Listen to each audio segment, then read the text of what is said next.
அஇஅதிமுக பொதுச் செயலாளரும் முதலமைச்சருமான செல்வி ஜெயலலிதாவின் 68வது பிறந்த நாளை முன்னிட்டு மாநிலம் முழுவதும் அஇஅதிமுக சார்பில் நலிவுற்றோருக்கு நலத்திட்ட உதவிகள் வழங்கப்பட்டு வருகின்றன.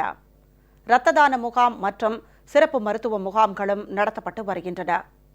கடலூர் கிழக்கு மாவட்ட அஇஅதிமுக சார்பில் குறிஞ்சிப்பாடி பேருந்து நிலையம் அருகே முதலமைச்சர் செல்வி ஜெயலலிதா பிறந்தநாள் விழாவையொட்டி நடைபெற்ற பிரம்மாண்டமான பொதுக்கூட்டத்தில் கலந்து கொண்ட அமைச்சர்கள் திரு ஆர் வைத்திலிங்கம், திரு பி பழனியப்பன், திரு MC சம்பத் ஆகியோர் 1000க்கும் மேற்பட்ட பொதுமக்களுக்கு வேட்டி சேலை, தையல் இயந்திரம் உள்ளிட்ட நலத்திட்ட உதவிகளை வழங்கினர்.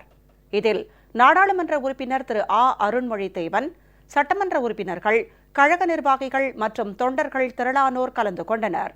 தென்சென்னை வடக்கு மாவட்டம் தியாகராய நகரில் நடைபெற்ற நலத்திட்ட உதவிகள் வழங்கும் நிகழ்ச்சியில் ஏழை எளியோருக்கு அமைச்சர்கள் திருமதி வளர்மதி, திருமதி கோகுல இந்திரா ஆகியோர் நலத்திட்ட உதவிகளை வழங்கினர். இதில் மேயர் திரு சைதை துரைசாமி, நாடாளுமன்ற உறுப்பினர் டாக்டர் ஜெயவர்தன் மற்றும் கழக நிர்வாகிகள் உள்ளிட்டோர் கலந்து கொண்டனர். திருவள்ளூர் மேற்கு மாவட்டம் திருமழிசையில் 8068 பேருக்கு நலத்திட்ட உதவிகளும் அன்னதானமும் வழங்கப்பட்டன. இந்நிகழ்ச்சியில் அமைச்சர் திரு BV ரமணா மற்றும் கழக நிர்வாகிகள் கலந்து கொண்டனர். நீலகிரி மாவட்டம் உதகை, குன்னூர், கோத்தகிரி உள்ளிட்ட பகுதிகளில் முதலமைச்சரின் பிறந்த நாளை முன்னிட்டு 680 இடங்களில் சிறப்பு மருத்துவ முகாம்கள் தொடங்கப்பட்டுள்ளன. வரும் 29ஆம் தேதி வரை நடைபெறும் இம்முகாம்களில் சர்க்கரை நோய், மஞ்சள் காமாலை உள்ளிட்ட பல்வேறு நோய்களுக்கு சிகிச்சைகள் அளிக்கப்படுகின்றன.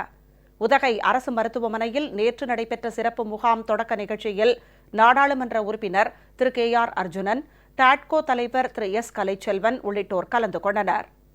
சிவகங்கை மாவட்டம் கண்டனூர் பேரூராட்சி சார்பில் நடைபெற்ற சிறப்பு மருத்துவ முகாமில் மாத்தூர், அழகாபுரி, கண்டனூர் பகுதியைச் சேர்ந்த 200க்கும் மேற்பட்ட பொதுமக்களுக்கு கட்டணமில்லா சிகிச்சை அளிக்கப்பட்டது.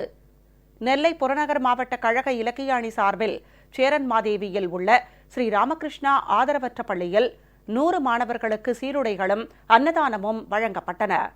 முதலமைச்சர் செல்வி ஜெயலலிதா மீண்டும் ஆட்சி பொறுப்பேற்க வேண்டும் என்பதே தங்களின் பிரார்த்தனை என மாணவர்கள் தெரிவித்துள்ளனர். பெரம்பலூர் மாவட்டம் திருமாந்துறை, அந்தூர் உள்ளிட்ட கிராமங்களில் 1668 பயனாளிகளுக்கு வேட்டி சேலை உள்ளிட்ட நலத்திட்ட உதவிகள் வழங்கப்பட்டன.